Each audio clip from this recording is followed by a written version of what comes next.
So here we have the Hyundai i10 on a 19 plate. I'm going to start off by showing you inside the boot of the car, and then we'll hop in and run through some controls on the inside from there.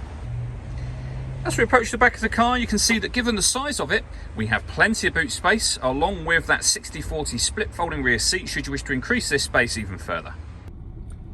Okay, now that we're inside the car, we're going to start with the dials. On the left-hand side, we have the rev counter, we have the speedometer in the middle, and then the fuel gauge and coolant temperature gauge is over on the right-hand side.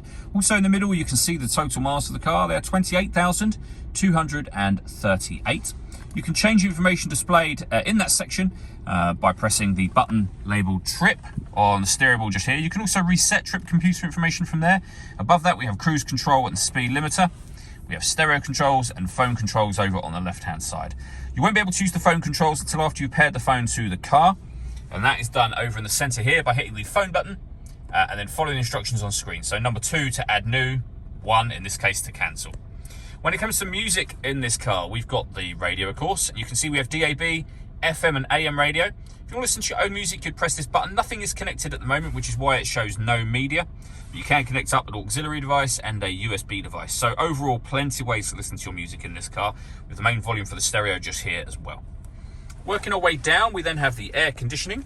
So you can determine the temperature, fan speed, and the direction the air is being distributed in. When you're happy with those settings, that's your air conditioning on. Same button again to turn it off.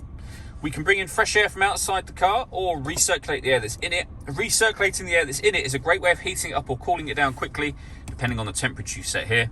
But obviously you can switch that very, very easily. Under that, we have a 12-volt charging socket, auxiliary and USB inputs that I mentioned a moment ago for your music, and then a 5-speed manual gearbox. All that leaves me to say is thank you for taking the time to watch this video. If you'd like to come and see the car in person and have a test drive, please feel free to call any of our MJA sites. We'd love to hear from you soon.